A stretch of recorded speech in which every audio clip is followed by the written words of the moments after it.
दुनिया उन दिनों से बहुत बदल चुकी है जब ज्यादातर लोग एक ही कंपनी में अपना करियर शुरू करके वहीं एंड कर देते थे।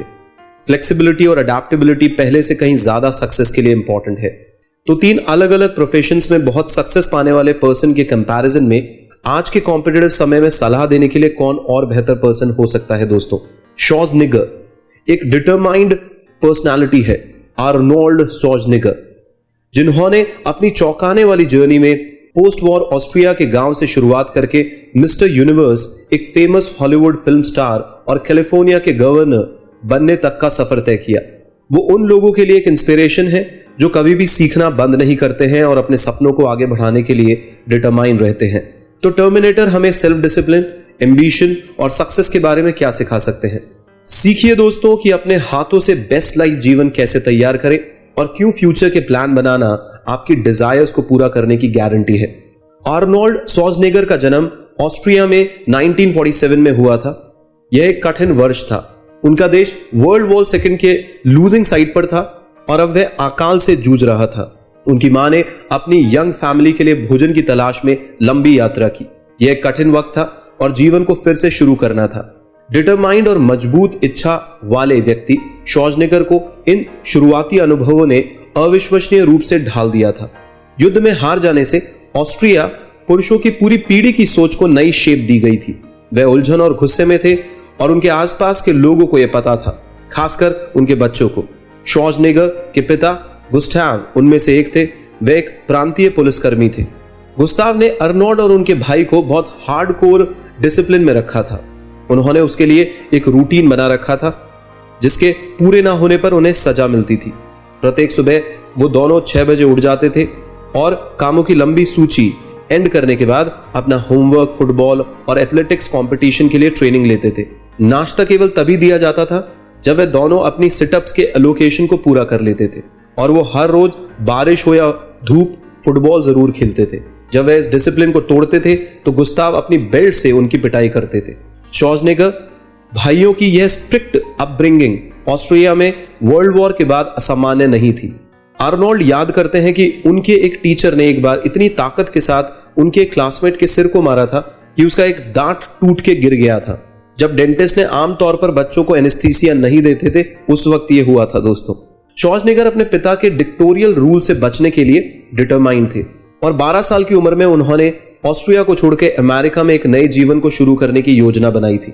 उनको जो कोई भी मैनुअल नौकरियां मिली उन्हें करके वे अपनी आजादी के सपने को पूरा करने के लिए पैसा बचाने लगे। उनका दिमाग बेहतर जीवन जीने के सपनों से भरा हुआ था और जो कोई भी उनके प्लान सुनना चाहता था वे उससे अपने प्लान के बारे में बात करते थे। पर अमेरिका ही क्यों? क्योंकि यह देश फ्रीडम और पावर का प्रतीक था।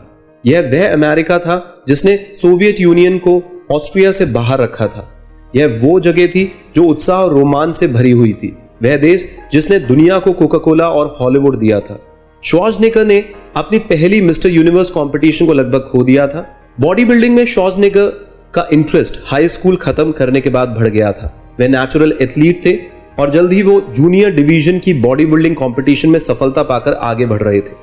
इसे अगले लेवल तक ले जाने का मतलब जर्मनी जाना और सबसे प्रसिद्ध प्रतियोगिता में बड़े लड़कों के साथ तैयारी करके मिस्टर यूनिवर्स में कॉम्पीट करना। म्यूनिच पहुंचने के तुरंत बाद 19 वर्षीय श्वार्ज़नेगर ने रॉल्फ पुत्ज़िगर के ओनरशिप वाले जिम में नौकरी की। एक अनकंपैरेटिव पर्सन थे वो, जिसके साथ उनके रिलेशनशिप काफी मुश्किल थे। नौकरी होने के बावजूद श्वार्ज़नेगर के पास कैश कम था। वह जिम में रहते थे और उन्होंने एक स्टोर रूम को एक अस्थायी बेडरूम में कन्वर्ट कर दिया था। वहां उन्होंने लंदन में 1966 में होने वाले मिस्टर यूनिवर्स कंपटीशन के लिए खुद को तैयार किया था। इस बार उन्होंने अपना खुद का पनिशिंग रिजीम बनाया।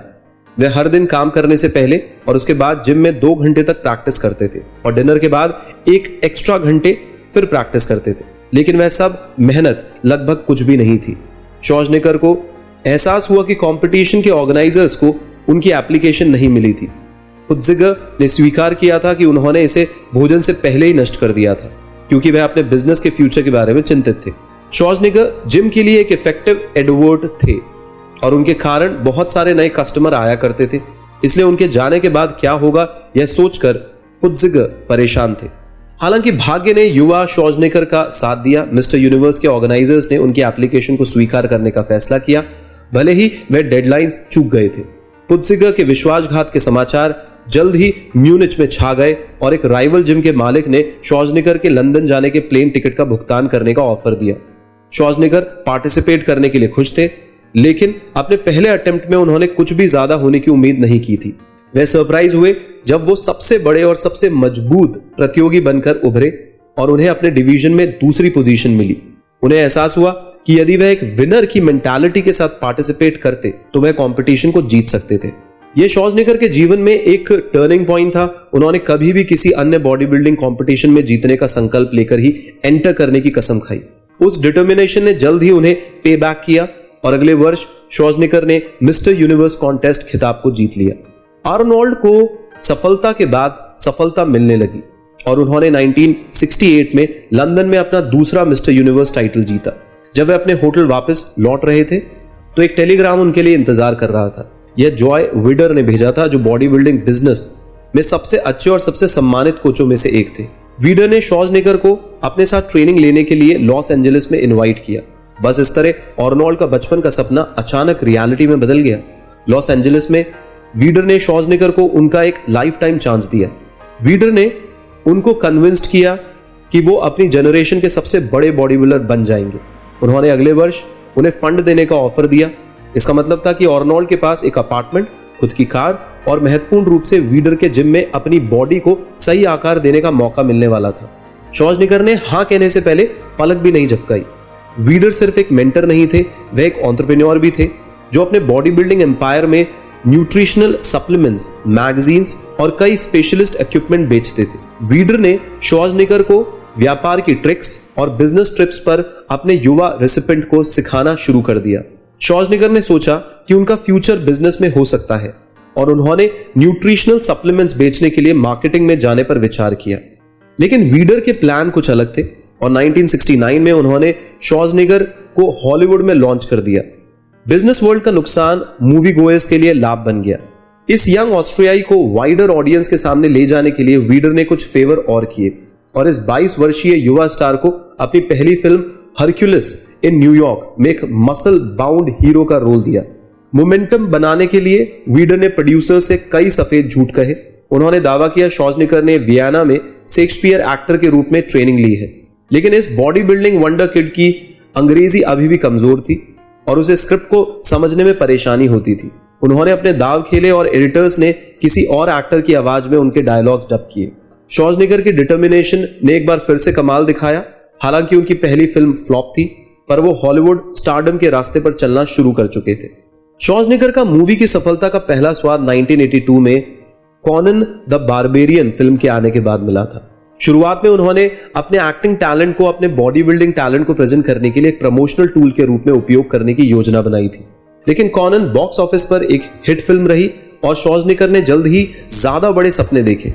उन्होंने सोचा क्यों ना फिल्मों में सिर्फ मांसपेशियां दिखाने से ज्यादा कुछ किया जाए और खुद को एक ट्रू मूवी स्टार के रूप में बनाने का एम क्यों ना रखा जाए। श्वार्ज़नेगर को पता था कि उनकी एक्टिंग चॉप्स उन्हें अगला मार्लन ब्रेंडो या जस्टिस हॉफमैन बनाने के लिए पर्याप्त नहीं थी, लेकिन इसने उन्हें थोड़ा सा भी परेशान नहीं किया। आखिरकार फॉलो करने के लिए और भी रोल मॉडल्स थे। उन्होंने सोचा क्यों ना क्लिंट ईस्टवुड या चार्ल्स ब्रॉसन जैसे हॉलीवुड के रफ और रेडी एक्टिंग स्टार्स की स्टाइल को अपनाया जाए। कम अपॉर्चुनिटीज और कड़ी कंपटीशन वाली सफलता की सीढ़ी के निचले हिस्से में टाइम वेस्ट के बजाय उन्होंने अपने बॉडी बिल्डिंग करियर के विनर के एटीट्यूड का यूज करने का लक्ष्य बनाया। 1984 की फिल्म टर्मिनेटर में अवसर मिलने के बाद श्वार्ज़नेगर की डेडिकेशन ने अपना रंग दिखाया, लेकिन उन्होंने लगभग इस रोल को मना ही कर दिया था। फिल्म के प्रोड्यूसर्स ने ओजे सिम्पसन को इस रोल के लिए लगभग सेट कर दिया था, लेकिन श्वार्ज़नेगर के साथ लंच लेते समय डायरेक्टर जेम्स कैमरून को इंसाइट हुआ। उन्होंने महसूस किया कि ऑस्ट्रियन एक्टर के एक्स्ट्राऑर्डिनरी सेल्फ कंट्रोल ने उन्हें मशीन की भूमिका के लिए परफेक्ट चॉइस बनाया है। हालांकि श्वार्ज़नेगर के मन में कुछ डाउट्स थे। वे एक हीरो का पार्ट प्ले करना चाहते थे, एक विलन का नहीं। वो अपने नाम को ज्यादा ऑडियंस तक पहुंचाने के लिए काम करना चाहते थे। कैमरून ने इंडिकेट किया था कि टर्मिनेटर ना तो अच्छा है ना ही बुरा है और दर्शक कैरेक्टर की एफिशिएंसी और डेडिकेशन की प्रशंसा करेंगे। सिल्वेस्टर स्टेवलॉन की 1993 की फिल्म डेमोलिशन मैन में एक भविष्यवाणी का क्षण है। जहां मेन कैरेक्टर को फ्यूचर में ले जाया जाता है, जो वर्ष 2032 में श्वार्ज़नेगर प्रेसिडेंशियल लाइब्रेरी के बाहर खुद को पाता है। श्वार्ज़नेगर शायद अमेरिकी राष्ट्रपति पद के लिए एलिजिबल नहीं हो सकते, केवल नेचुरल बॉर्न सिटीजन को ही इस पोस्ट के लिए खड़े होने की इजाजत होती है। लेकिन 2003 में दुनिया की 7वीं सबसे बड़ी इकोनॉमी कैलिफोर्निया की गवर्नरशिप को जीतकर वह इसके काफी करीब आ गए थे। वह इतनी ऊंची ऊंचाइयों तक कैसे पहुंचे? हर नए साल के पहले दिन श्वार्ज़नेगर लिखते हैं कि वह अगले 12 महीनों में क्या हासिल करने की आशा करते हैं। यह उनकी लाइफ लॉन्ग आदत है। 2001 में उन्होंने अपनी लिस्ट के टॉप पर खुद को एक सिंपल मेमो लिखा, गवर्नर के पोस्ट के लिए कॉम्पीट करना है। इस नई एम्बिशन को किसने इंस्पायर किया? कैलिफोर्निया के रीसेंट डिक्लाइन के रूप में आर्नोल्ड ने जो देखा वह उससे डर गए थे। शुरुआती 90 के दशक में सिलिकॉन वैली बूम क्रैश हो गया था, जिससे स्टेट्स टैक्स बेस को मिटा दिया गया था, जबकि इलेक्ट्रिसिटी क्राइसिस भी बढ़ गए थे, जिसके बारे में कोई भी कुछ नहीं कह रहा था। श्वार्ज़नेगर कन्विंस थे कि वह इस काम के लिए सही व्यक्ति है। आखिरकार उनके पास हिस्ट्री का एक एग्जाम्पल था।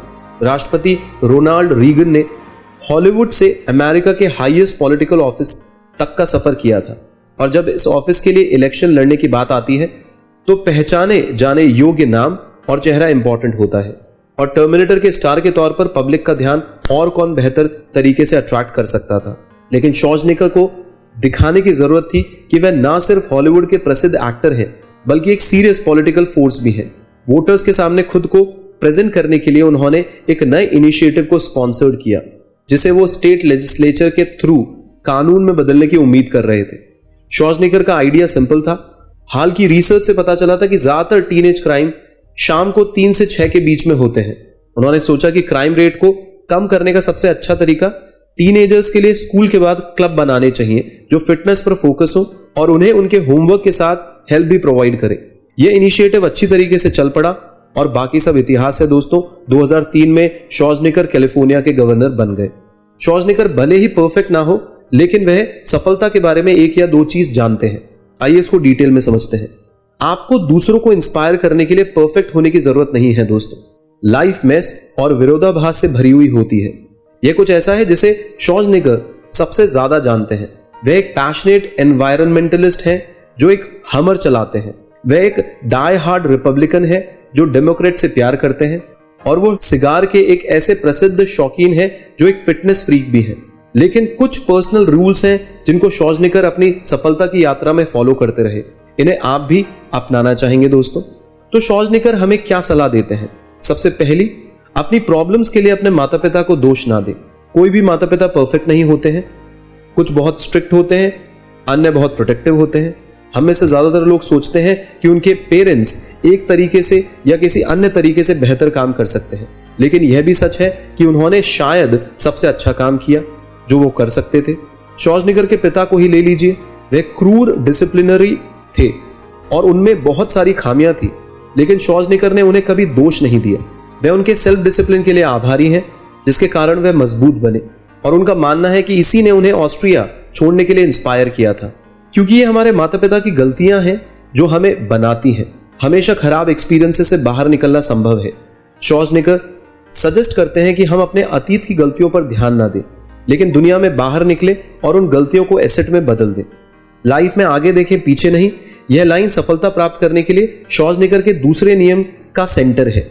हम सभी ऐसे लोगों को जानते हैं जो पास्ट ग्लोरीज में रहते हैं, और हमने महान एथलीटों के बारे में पढ़ा है जो लगातार इस बारे में बात करते हैं कि वे 20 साल पहले कितने अच्छे थे।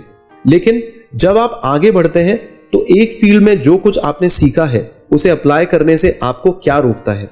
असाधारण रूप से सफल म्यूजिशियन बोनो का एग्जाम्पल लीजिए, जिन्होंने एड्स के खिलाफ एक कैंपेनर के रूप में एक नई भूमिका निभाने के लिए म्यूजिक इंडस्ट्री में अपनी सक्सेस का यूज स्प्रिंग बोर्ड के रूप में किया था। यहां तक कि डोनाल्ड ट्रंप भी एक ऐसी पर्सनालिटी है जिसको लगता है कि उनमें कुछ करने का पैशन है। अपनी लेगेसी को 10 गुना बढ़ाने के लिए उन्होंने अपना नेटवर्क टीवी शो लॉन्च किया और फिर राष्ट्रपति के लिए पार्टिसिपेट किया। और श्वार्ज़नेगर ने वे अपने खूबियों या प्रशंसा पर यानी लॉरेल्स पर कभी आराम नहीं करते हैं। वे हर सफलता के बाद खुद को फिर से शुरू करके और 3 इनक्रेडिबल करियर के बाद और भी अधिक हासिल करने के लिए आगे बढ़ते रहने के लिए री इन्वेंट करते हैं खुद को। कुछ पुरुष ही अपने जीवन में आर्नोल्ड श्वार्ज़नेगर के जितनी डिटर्मिनेशन दिखाते हैं। एक सिंपल ऑस्ट्रियाई परिवार में पैदा हुए और एक स्ट्रिक्ट फादर के द्वारा ढले गए। श्वार्ज़नेगर ने बॉडी बिल्डर के रूप में सफलता प्राप्त करने के लिए सही गट्स दिखाए, अपने बचपन के सपने का पीछा करते हुए और अमेरिका में रहने के लिए अटलांटिक को क्रॉस करके वे कैलिफोर्निया के गवर्नरशिप को जीतने से पहले हॉलीवुड के सबसे पॉपुलर स्टार्स में से एक बन गए।